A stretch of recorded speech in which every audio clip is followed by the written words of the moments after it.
سب سے پہلے نیند کے تعلق سے، رات کے تعلق سے بات رکھتا ہوں۔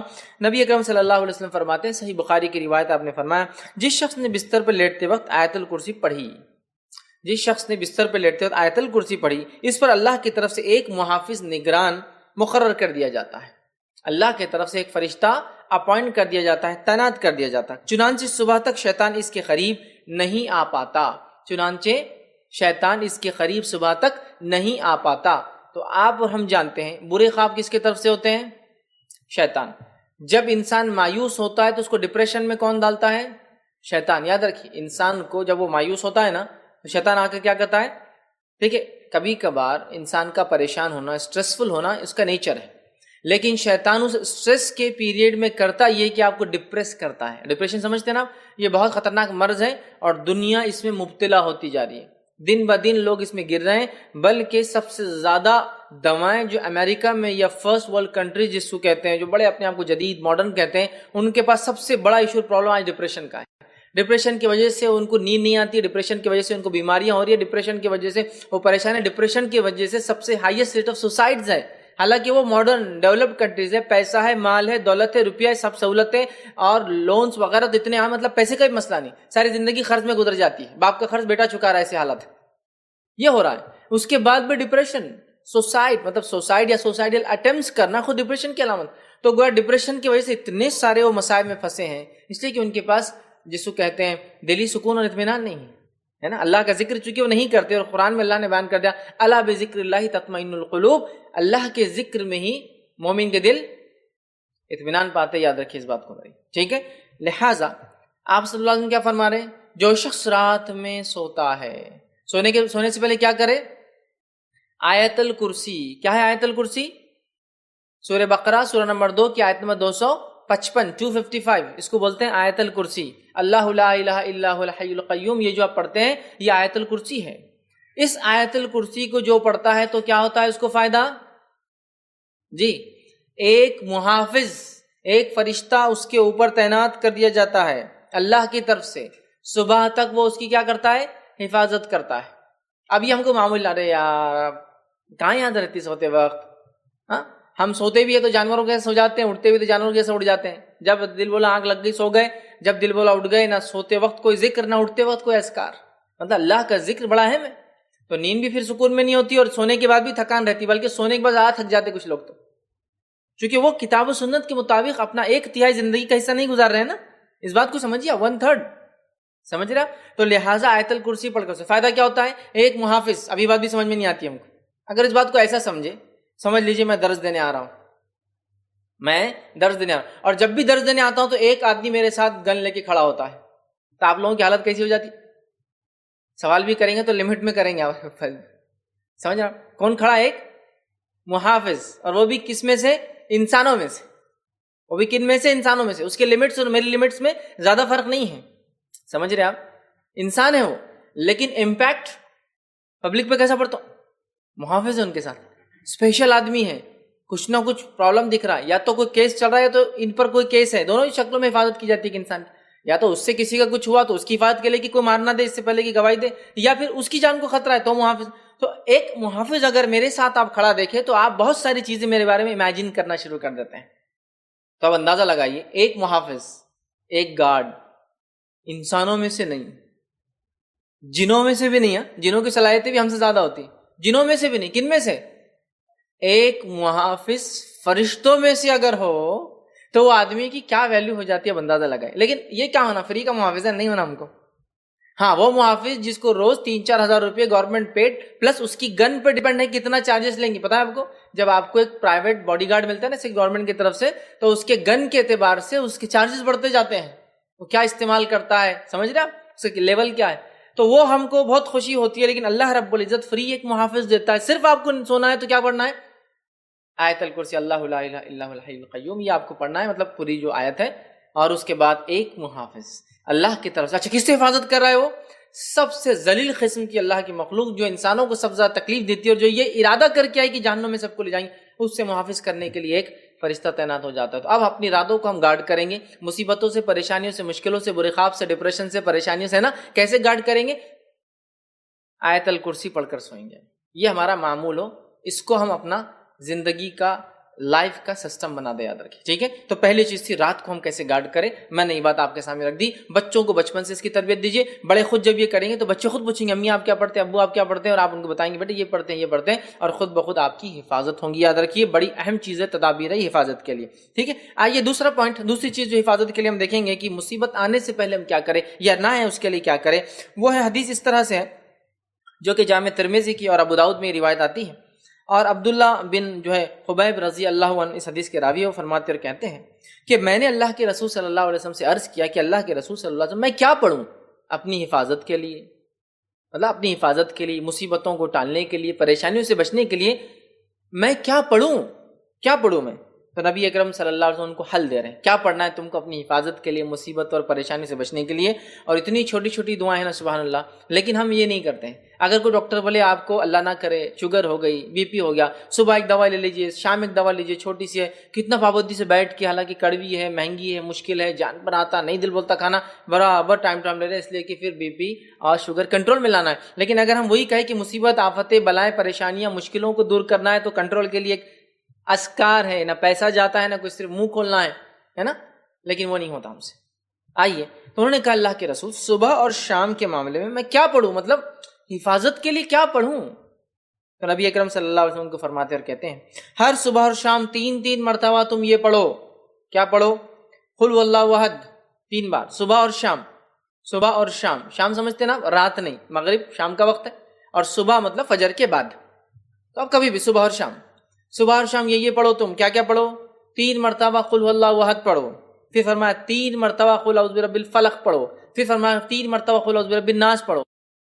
مطلب تینوں سورے ایک ساتھ آتے ہیں قرآن میں, 112 نمبر کا سورہ, 113 نمبر کا سورہ, 114 نمبر کا سورہ. ان 3 صورتوں کو آپ صلی اللہ علیہ وسلم فرما رہے کریں, ان 3 صورتوں کو تم پڑھیں تو آپ کو ہر وقت پریشانی والی چیز سے اللہ تعالیٰ بچانے کے لیے کافی ہو جائے گا. وہ پوچھ رہے ہیں میں کیا کروں, مصیبت, پریشانی, آفت کوئی آ جائے تو آپ صلی اللہ علیہ وسلم سلوشن پیش کریں. سلوشن یہ کہ صبح اور شام 3 مرتبہ سورہ اخلاص, سورہ فلق, سورہ ناس پڑھا کرو, یہ تمہارے لیے کافی ہو جائیں گا, مصیبتوں کے لیے, پریشانیوں کے لیے, مشکلوں کے لیے کافی ہو جائیں گا. اور اس کے تعلق سے یاد رکھیے ہم اتنی لاپرواہی برتتے ہیں, حالانکہ کتنے چھوٹے سورے ہیں, کتنے عام ہیں, تقریباً سب کو یاد ہوتے ہیں, لیکن یہ ہم سے نہیں ہوتا ہے, یہ نہیں ہوتا. ہاں کوئی مصیبت آ گئی اور کوئی کہے ایک ٹانگ پہ کھڑے رہ کر 11 بار سورہ یاسین پر برابر کر رہے ہیں, آدھی رات کو چھت پہ جا کر ایک ٹانگ پہ کھڑے رہ کے سورہ یاسین 11 بار پڑھو, حالانکہ 8 پہ 10 بار میں نیچے گر کے پڑھتے, دوسرا بار بھی ٹوٹ جاتا جو اچھا تھا, وہ سب کریں گے ہے نا. دوسرے دن آ رہے پیر ٹوٹ, کیا بات ہے, تو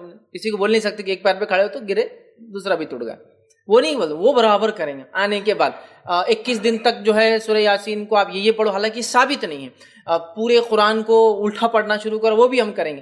کتنا سلوشن, کتنا آسان ہے, 1 سورہ, 2 سورے اور 3 سورے, کتنی آیتیں ہو رہی ہیں, کتنی چھوٹی چھوٹی آیتیں. قل هو اللہ احد ہو گئی ایک آیت, اللہ الصمد, لم یلد ولم یولد ولم یکن له 4 آیت. چلو ماشاءاللہ ہو گئی. 4 آیتوں کو 3 بار بول تو کتنے بار ہو رہا, 12 آیت ہے نا. یہ اتنے کم جملے ہیں کہ اس سے کئی گنا, کئی درجے زیادہ جملے میں اور آپ بولتے ہیں دن بھر میں, بات کرنے کی شکل میں, بیوی سے, بچوں سے, پڑوسیوں سے, باس سے, کسٹمر سے. صبح شام 3 مرتبہ پڑھنا ہے, اور 3 مرتبہ پڑھ کے فنش, آپ نے اپنے آپ کو محفوظ کر لیا. صحابی کیا فرما رہے کہ میں کیا کروں حفاظت کے لیے, آپ صلی اللہ علیہ وسلم کیا سلوشن دے رہے, تم یہ 3 چیزیں صبح اور شام پڑھ لو. مطلب 3 بار 3 سوروں کو صبح اور شام پڑھنا ہے, تو گویا 3 بار 3 سورے دن میں ہو تو 9 اور شام میں 9, اتنے سورے پڑھنا ہے. اور اس کے بعد یہ ہوں گا, آپ صلی اللہ علیہ وسلم فرماتے ہیں کہ 3 مرتبہ پڑھو اور پڑھیں تو آپ کو ہر آفت و پریشانی والی چیز سے بچانے کے لیے یہ کافی ہے. اور نبی اکرم صلی اللہ علیہ وسلم کی حدیث بھی اس صورت کے تعلق سے, سورہ فلق اور سورہ ناس کے تعلق سے آپ نے فرمایا ان 2 صورتوں سے بہتر پناہ مانگنے والی کوئی صورت نہیں, ان 2 صورتوں سے بہتر, ان 2 صورتوں میں. آپ صلی اللہ علیہ وسلم بیمار ہوئے, خود پڑھتے تھے سورہ فلق سورہ ناس, بخار آیا جو آپ کا آخر مرض تھا, خود نہ پڑھ سکے تو کیا کہا اپنی زوجہ محترمہ سے, عائشہ رضی اللہ عنہا سے, تم پڑھ کے دم کرو. ٹھیک ہے. نبی اکرم صلی اللہ علیہ وسلم پہلے کچھ دعائیں پڑھا کرتے تھے, حسن اور حسین کو نظر نہ لگے, بولے نظر بد.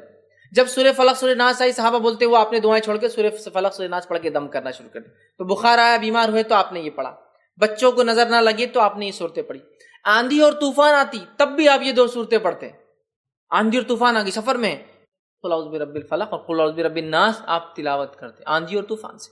جادو ہوا تو جادو کا علاج, اسی سے کیا گیا. سورہ فلق و سورہ ناس کتنی عظیم صورتیں ہیں, کتنی اہم صورتیں ہیں, لیکن معوذتین انہیں کہا جاتا ہے. لیکن ان صورتوں کے تعلق سے ہمارا رویہ کیا ہے مجھے زیادہ بتانے کی ضرورت نہیں ہے. ہمارا معاملہ دین کے معاملے میں کیسا ہے؟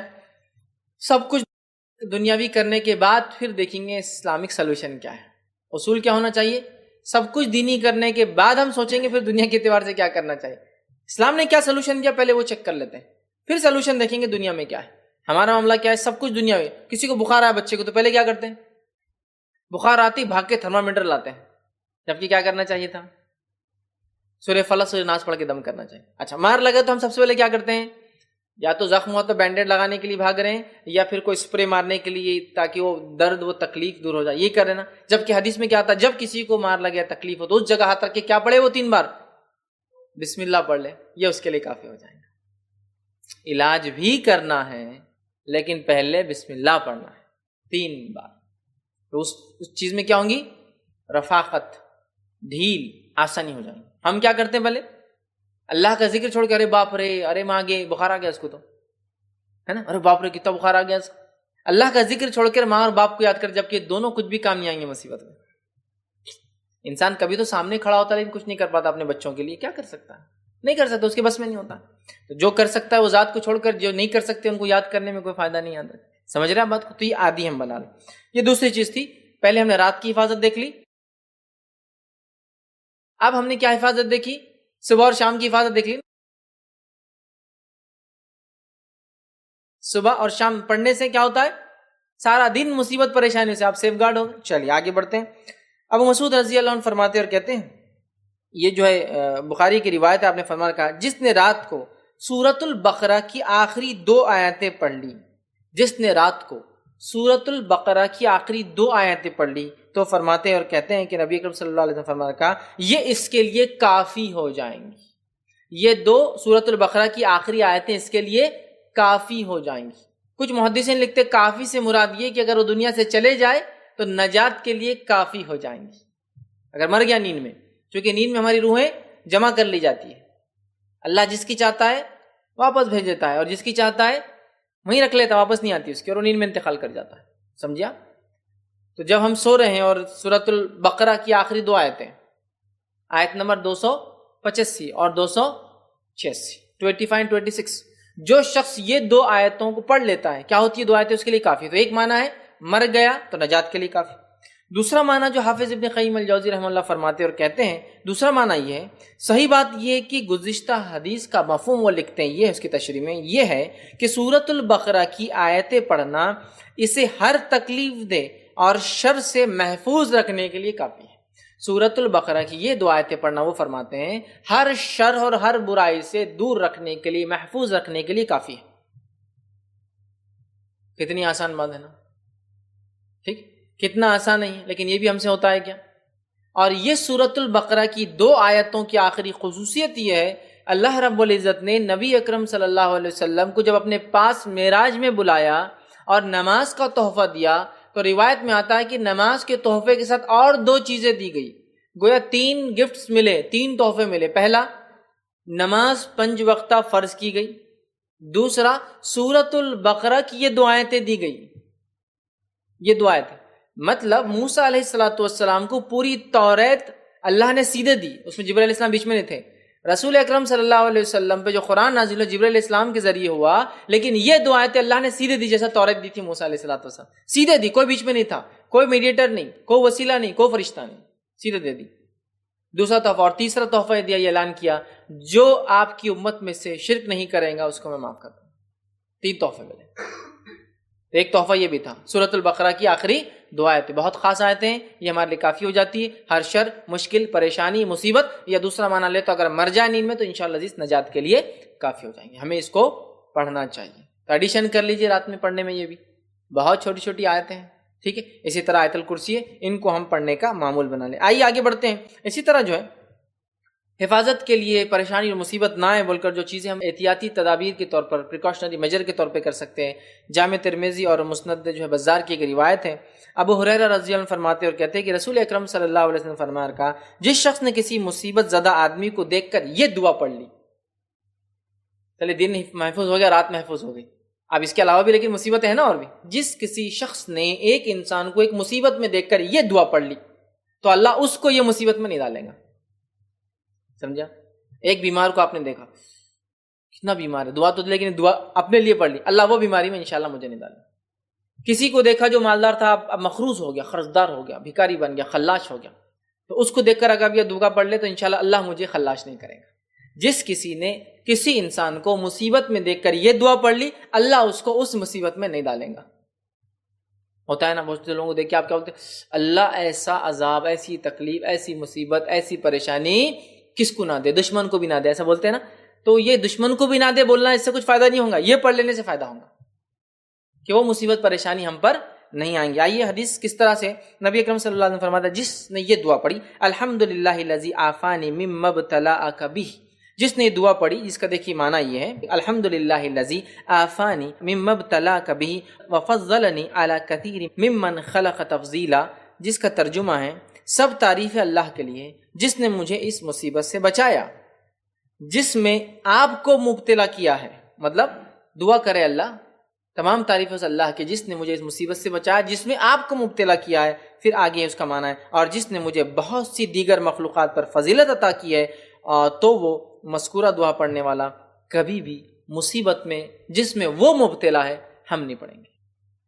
کسی کی پریشانی دیکھ کر اگر یہ دعا ہم پڑھ لیں تو ہم اس پریشانی سے انشاءاللہ بچ جائیں گے. ہوتا ہے نا آدمی کبھی کسی کا ایکسیڈنٹ دیکھ کے بہت پریشان ہوتا, ایسا ہمارے ساتھ نہیں ہونا. کسی کے بچوں کی تکلیف دیکھ کے ہمارے ساتھ نہیں ہونا, تو یہ پڑھ لے تو انشاءاللہ ہمارے ساتھ وہ چیز نہیں ہوگی. آئیے تو اب یہ ہم نے رات دیکھ لیا, صبح اور شام دیکھ لیا, کسی کی مصیبت دیکھ کر اپنے آپ کو کیسے بچانا وہ بھی سیکھ لیا. آئیے آگے بڑھتے ہیں. ایک اور روایت میں ہے نبی اکرم صلی اللہ علیہ وسلم فرماتے ہیں, صحیح مسلم کی اور جامع ترمذی کی روایت ہے, جو 5واں پریکاشنری میجر ہم دیکھ رہے ہیں, جس شخص نے شام کے وقت 3 مرتبہ یہ کلمات پڑھ لیے, شام کے وقت 3 مرتبہ یہ کلمات پڑھ لی, اعوذ بکلمات اللہ التامات من شر ما خلق, یہ اگر کلمات پڑھ لیے تو آپ صلی اللہ علیہ وسلم فرماتے ہیں اور کہتے ہیں اسے اس رات ڈنک مارنے والا کوئی جانور نقصان نہ پہنچائے گا. ڈنک سمجھتے ہیں, بچھو اور سانپ اور مختلف علاقوں میں مختلف کیڑے جو جب کاٹتے ہیں تو تکلیف ہوتی, زہر ہوتا ہے ان میں. اس میں مکوڑا بھی ہو سکتا ہے, چمٹی ہو سکتی ہے نا, کاٹتے آپ کو تکلیف محسوس ہوتی ہے چونکہ ایک قسم کا پوائزن یا زہر وہ چھوڑ دیتے ہیں جسم کے اندر, سمجھ رہے. تو آپ فرماتے ہیں اسے رات ڈنک مارنے والے جانور کا زہر نقصان نہیں پہنچائیں گا. مطلب 2 باتیں, یا تو وہ ڈنک نہیں ماریں گا یا ڈنک مار لے تو اس کے ڈنک کا نقصان نہیں ہوگا. 2 باتیں آ رہی اس کے اندر. اس کو اس رات کسی جانور کے کاٹنے کا, زہریلے ڈنک مارنے کا اثر نہیں ہوگا. ٹھیک ہے. اور اس تعلق سے جو ہے سہیل جو ہے وہ فرماتے ہیں, جو ایک راوی حدیث کے, وہ فرماتے اور کہتے ہیں ہمارے گھر میں, جو وہ فرماتے ہیں گھر میں ان الفاظ کو یاد کر کے ہر رات سارے لوگ پڑھا کرتے تھے. مطلب ایک راوی حدیث ہے, وہ فرماتے ہیں کہ ہم نے جب یہ روایت سنی اور خود اس روایت کو کرتے ہیں, انہوں نے کہا ہمارے گھر میں ہم سب کیا کرتے تھے, اس حدیث پر عمل کر کے روز رات میں سوتے وقت یا رات میں یہ پڑھتے تھے اعوذ بکلمات اللہ التامات من شر ما خلق, جس کا ترجمہ میں اللہ کی پناہ, اللہ کے کامل کلمات کے ذریعے تمام مخلوق کے شر سے پناہ مانگتا ہوں, میں اللہ کے کلمے میں پناہ لیتا ہوں تمام مخلوق کے شر سے. تو وہ فرماتے ہیں تو ڈنک کا اثر نہیں ہوا. فرماتے ہیں تو ایک لونڈی تھی ان کے پاس جس کو رات میں ایک زہریلے جانور نے ڈنک مار لیا, مگر اس کو بالکل بھی تکلیف محسوس نہ ہوئی. کیوں نہیں ہوئی؟ کیونکہ اس نے وہ دعا پڑھ رکھی تھی. اور جب نبی نے کہہ دیا کہ ڈنک مارنے والے جانور کا اثر نہیں ہوگا تو کیسے ہو سکتا ہے؟ کیا نبی نے ہم سے جھوٹ کہا؟ نعوذ باللہ نہیں نا. تو پھر وہ کہہ رہی ہے جب میں نے اس توکل کے ساتھ پڑھا. دیکھیے میں کیوں کہہ رہا ہوں یہ بات, بہت سی بار ہوتا ہے اعوذ بکلمات اللہ التامات من شر ما خلق, رات میں رات میں کاٹ دیا, دیکھو تم نے بولے تھے, اس کے بعد بھی جو ہے کیڑے مکوڑے مجھے کاٹ رہے ہیں, ہے نا. وہ توکل, وہ ایمان, وہ بھروسہ, وہ یقین بھی تو لگتا ہے نا. آپ سمجھ رہے بات کو؟ نہیں اب بول دی انہوں نے تو کر کے دیکھ لیتے عمل کیا ہوتا. نہیں, وہ کامل یقین ہونا چاہیے.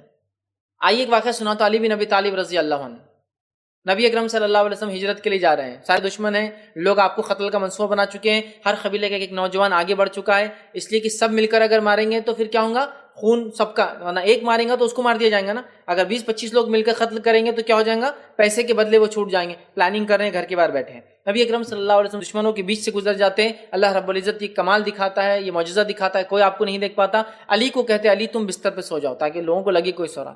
اور صبح امانتوں کو لوٹا کر مدینہ آ جانا ہجرت کر کے.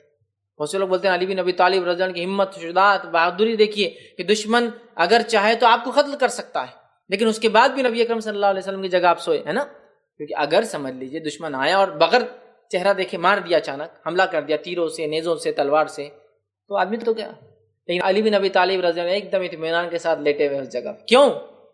کہ نبی نے کیا کہا، علی میرے بعد ان چیزوں کو لوٹا کر مدینے آنا، مطلب مجھے جانا ہے مدینے. نبی کہہ رہے نا، توکل ہے کہ نبی نے کہہ دیا نا آنا ہے لوٹا کر، تو میں اٹھوں گا بھی صبح اور لوٹاؤں گا بھی اور جاؤں گا بھی. رسول اللہ صلی اللہ علیہ وسلم بتا دیا نا، صبح اٹھ کر امانتوں کو لوٹا کر آنا ہے تم کو. تو نبی نے جب کہہ دیا امانتیں لوٹانے آنا ہے، تو اس کا مطلب میں زندہ رہوں گا تبھی تو امانتیں لوٹاؤں گا اور واپس بھی جاؤں گا مدینہ. سمجھ رہے ہیں بات؟ یہ توکل و بھروسہ ہوتا ہے، تو وہ ہونا چاہیے. نہیں اب بولے تو ٹھیک ہے کر لیتے، ویسا نہیں. رسول اللہ صلی اللہ علیہ وسلم بولے ختم ہو گیا. یہ وہی ہے کہ تو آپ بغیر اپنے دل سے تو کوئی بات نہیں کہتے، بس اب میں یہ جب پڑھ لوں گا انشاءاللہ میرے بچے میں سب محفوظ رہیں گے. اعوذ بکلمات اللہ التامات من شر ما خلق. ٹھیک ہے، تو یہ ہوا پانچواں طریقہ. کیڑے مکوڑوں سے، ان سے بھی تو مصیبت پریشانی آ جاتی نا. آپ سوچئے کیڑے مکوڑوں سے کاٹنے سے کیا آتی وہ تو دور، خالی ایک چونٹی اگر کان میں چلا جائے تو کیا حال ہو جاتا ہے انسان کا، ہے نا. یا کیڑا چلا جائے تو کیا چیخ پکار، کتنے پرابلمس اور کتنی مصیبتیں. ٹھیک ہے، چلا گیا تو کان کے اندر، ٹھیک ہے، اور پھر ڈاکٹر کے پاس بھاگو. ٹھیک، تو بہرحال کان میں اگر کیڑا وغیرہ چلے جائے، ٹھیک ہے، تو اس کا ایک آسان سلوشن یہ ہے کہ آپ جو ہے کان کے اندر پانی یا تیل ڈال دیں. ٹھیک، جب اندر جاتا ہے تو خود بخود وہ جانور یا تو مر جاتا ہے سفوکیشن، سانس نہیں لینے کی وجہ سے، یا باہر نکل کے آتا ہے. اس کو آپ کاڑی ڈال کے اور صاف نہ کریں، اس لیے کہ وہ اور اندر چلا جاتا ہے اور مشکل ہوتی ہے. ٹھیک ہے، اور ٹھنڈا پانی یا ٹھنڈا تیل آپ نہ ڈالیں، کوشش کریں کہ وہ تھوڑا سا وارم ہو، اس لیے کہ کان کا اندر کا ٹیمپریچر کم ہوتا ہے، اور اگر ٹھنڈا ڈالے تو آپ کو پھر چکر شروع ہو جاتے ہیں آنا، ہے نا. اس سے بہتر ہے تھوڑا کنکنا ہو، گرم نہیں ہو، وارم وہ ڈالیے، انشاءاللہ دیکھیں نکل جائیں. تو ہم اس سے کتنا پریشان ہوتے ہیں آپ یاد رکھیے. تو اندازہ لگائیے کہ اگر کوئی زہریلا جانور کاٹ لے تو نہیں. ویسے ہمارے پاس، ہم شہروں میں رہتے ہیں تو یہ ساری چیز ہم کو محسوس نہیں ہوتی ہے، لیکن جب آپ شہروں سے نکل کر گاؤں دیہات وغیرہ میں جاتے ہیں تب آپ محسوس کرتے ہیں کہ یار کھلے جنگل میں سو رہا ہوں اور کچھ بھی آ سکتا ہے، کاٹ سکتا ہے.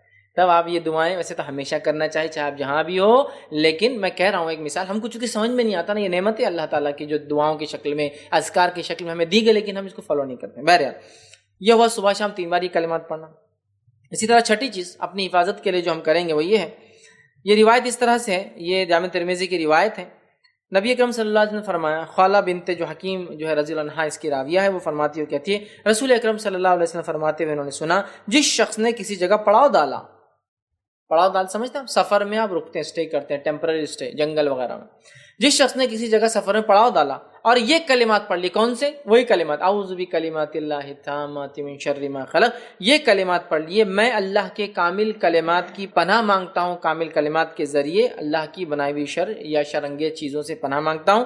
تو اس جگہ سے کوچ کرنے تک کوئی چیز اسے نقصان نہیں پہنچائیں گی، اس جگہ سے آگے جانے تک کوئی چیز اسے نقصان نہیں پہنچائیں گی. یہ چاہے جنگل میں پڑا ہو، ریگستان میں پڑا ہو، یا ہمارے شہروں میں پڑا ہو.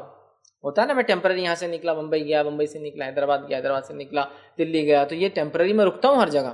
تو میں جیسی اس شہر اور بستی میں جاؤں رکوں، اعوذ بکلمات اللہ التامات من شر ما خلق، تو اب میرا اسٹے پورے بستی کے اندر سکسیسفل ہو گیا. تو ہر رات کیڑوں سے، موذی جانوروں سے، زہریلے چیزوں سے بچنے کا طریقہ معلوم ہو گیا. ہر سفر کے اندر جس جگہ جاؤ تو وہاں محفوظ حفاظت کرنے کا طریقہ، تو رات بھر کی حفاظت کا طریقہ مل گیا.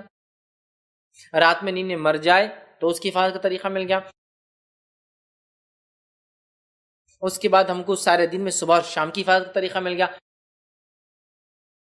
دوسری جو ہے آیت کی طرف چلتے ہیں کہ دوسری وہ آیت جس کی فضیلت ہے وہ ہے سورہ بقرہ سورہ نمبر 2 کی آیت نمبر 156 کا ایک حصہ، جس میں اللہ نے فرمایا اِنَّ لِلَّهِ وَإِنَّ إِلَيْهِ راجعون. پوری تفصیلات بہرحال آپ جانتے ہیں. اللہ رب العزت قرآن کے اندر جو ہے یہ بڑی مشہور اور معروف آیت ہے 155 156 157 سورہ بقرہ کی. ٹھیک ہے، اس میں وبشر الصابرین، اور اللہ فرماتا ہے صبر کرنے والوں کو بشارت دے دو، الذین اذا اصابتهم مصیبۃ قالوا انا للہ وانا الیہ راجعون، کہ ان لوگوں کو خوشخبری سنا دو جب ان پہ کوئی مصیبت یا پریشانی آتی ہے تو وہ کیا کہتے ہیں؟ ہم اللہ کی طرف سے آئے ہیں اور اللہ کی طرف لوٹ کر ہمیں جانا ہے. اولئک علیہم صلوات من ربہم ورحمہ، انہی کے لیے اپنے رب کے طرف سے جو ہے صلوات ہے، درود ہے، اور ان کے لیے فضل ہے اور رحم ہے. واولئک هم المهتدون، اور یہی لوگ ہدایت یافتہ ہیں. تو انا للہ و انا الیہ راجعون کی بڑی بڑی فضیلت ہے۔ یہ ہر چیز کے گمنے پر، ہر چیز کے کھونے پر، کسی چیز کے چلے جانے پر، کسی چیز کے نہ ملنے پر، ایسی چیز جس سے انسان کو ایسا نقصان ہو، کسی نقصان کے لیے، یہ تمام چیزوں کے لیے پڑھی جاتی ہے۔ یہ کوئی پرٹیکولر دعا نہیں کہ کوئی مر جائے تو اس کو پڑھا جائے، اس لیے کہ ہوتا ہے ہمارے پاس، ہمارے ہندوستان کے ماحول میں ہم دیکھتے ہیں علم کی کمی کی بنیاد پر لوگ صرف کوئی مرتا ہے تو یہ جملہ پڑھتے ہیں انا للہ و انا الیہ راجعون، اس کے علاوہ یہ جملہ کبھی پڑھا نہیں جاتا ہے نا۔ اور اگر کوئی بولے کہ وہ صاحب بیمار ہو گئے اور بولے انا للہ و انا الیہ راجعون، تو بولتے پاگل ہو گئے کیا، مرا تھوڑی ابھی وہ زندہ ہے، تم تو یار ابھی سے وہ کر رہے، تم تو وارث بھی نہیں ہے، تم کو کیا فائدہ ہو رہا اس کے مرنے سے۔ ارے بھائی صحت چلی گئی، بیماری آ گئی، چونکہ صحت چلی گئی انا للہ و انا الیہ راجعون، چیز گم گئی انا للہ و انا الیہ راجعون، چیز نہیں مل رہی انا للہ و انا الیہ راجعون، کوئی نقصان ہوگا انا للہ و انا الیہ راجعون، ہم اللہ کی طرف سے آئے اور ہمیں لوٹ کر اللہ کی طرف ہی جانا ہے۔ سمجھ رہے آپ؟ یہ بڑی اہم چیز ہے، بہت اہم چیز ہے، لیکن ہم اتنی معمولی چیز کو نہیں سمجھ پاتے۔ اللہ ہم پہ رحم کرے۔ انا للہ و انا الیہ راجعون کا اپنا معمول بنا لیں۔ کوئی مصیبت، کوئی پریشانی، کوئی بیماری، کوئی تکلیف، کوئی چیز کھونا، کوئی چیز گمنا، کوئی چیز نہ ملنا، سب پہ پڑھیے انا للہ و انا الیہ راجعون۔ کہ تو اللہ نے کہا اور فرمایا وبشر الصابرین، صبر کرنے والے کو بشارت دے دو۔ اب جن جن چیزوں پر صبر ہوتا ہے ان چیزوں پر انا للہ و انا الیہ راجعون پڑھا جا سکتا ہے۔ صبر کرنے والوں کو بشارت دے دو کہ یہ کیا کرتے ہیں، الذین اذا اصابتهم مصیبت، جب ان پہ کوئی مصیبت پریشانی آتی ہے تو کہتے ہیں انا للہ و انا الیہ راجعون۔ یہ نہیں کہا جب ان کے گھر میں کوئی موت ہوتی ہے تو کہتے ہیں انا للہ و انا الیہ راجعون۔ کوئی مصیبت، کوئی پریشانی آئی تو کیا پڑھیے، انا للہ و انا الیہ راجعون۔ کہ تو ایسے ہی لوگوں کو خوشخبری ہے فبشر الصابرین، تو ایسے صبر کرنے والوں کو بشارت دے دو جو مصیبت آتی ہے تو کہتے ہیں ہم اللہ کی طرف سے آئے تھے اور اللہ کی طرف لوٹ کر ہمیں جانا ہے۔ اس کو ہم عام کر دیں، یاد رکھیے، بڑی اہم چیز ہے۔ صحیح مسلم کی روایت ہے، ام سلمہ رضی اللہ عنہا فرماتی اور کہتی ہے کہ میں نے رسول اللہ صلی اللہ علیہ وسلم فرماتے ہوئے سنا۔ کب فرماتے ہوئے سنا؟ جب اللہ کے رسول صلی اللہ علیہ وسلم، ان کے شوہر کا انتقال، ابو سلمہ کا انتقال ہوتا ہے، آپ صلی اللہ علیہ وسلم گھر پہنچتے ہیں، ابو سلمہ کی آنکھیں کھلی ہے، انتقال ہو چکا ہے، نبی اکرم صلی اللہ علیہ وسلم آنکھوں کو بند کرتے ہیں اور بند کر کے کہتے ہیں کہ جب انسان مر جاتا ہے، روح نکلتی ہے، پیر سے شروع ہوتی ہے نا، تو جب نکل جاتی ہے تو آنکھیں اس کا پیچھا کرتی ہے، اس کو دیکھتی ہے، لہٰذا انتقال کے بعد آنکھیں بند کر دینی چاہیے۔ تو آپ نے بند کیا اور فرمایا جب کسی مسلمان کو مصیبت پہنچتی، پھر دیکھیے حدیث میں جب کسی مسلمان کا کوئی مرتا ہی نہیں کہا، جب کسی مسلمانوں کو مصیبت، پریشانی، تکلیف، دکھ، ڈپریشن، کچھ بھی ہو، گم گئی کوئی چیز، نہیں مل رہی کوئی چیز، کھو گئی کوئی چیز، سمجھ رہے آپ، مصیبت پہنچتی ہے اور وہ اللہ عز و جل کے حکم کردہ کلمات، وہ اللہ عز و جل کی حکم کردہ جس کا حکم اللہ نے دیا فبشر الصابرین، صبر کرنے والوں کو بشارت دے دو، ٹھیک ہے، الذین اذا اصابتهم مصیبت، جب ان پہ کوئی مصیبت آتی ہے تو کیا کرتے ہیں انا للہ و انا الیہ راجعون، کوئی مصیبت پہنچتی ہے تو اللہ عز و جل کے حکم کردہ کلمات کو ادا کرتا ہے، انا للہ و انا الیہ راجعون، یہ کلمات ادا کرتا ہے اور پھر کہتا ہے اللہم اجرنی فی مصیبتی واخلف لی خیرا منہا، اے اللہ جو مصیبت مجھ پر آئی ہے اس کا مجھے بہترین بدلہ عطا فرما، بہترین بدل عطا فرما۔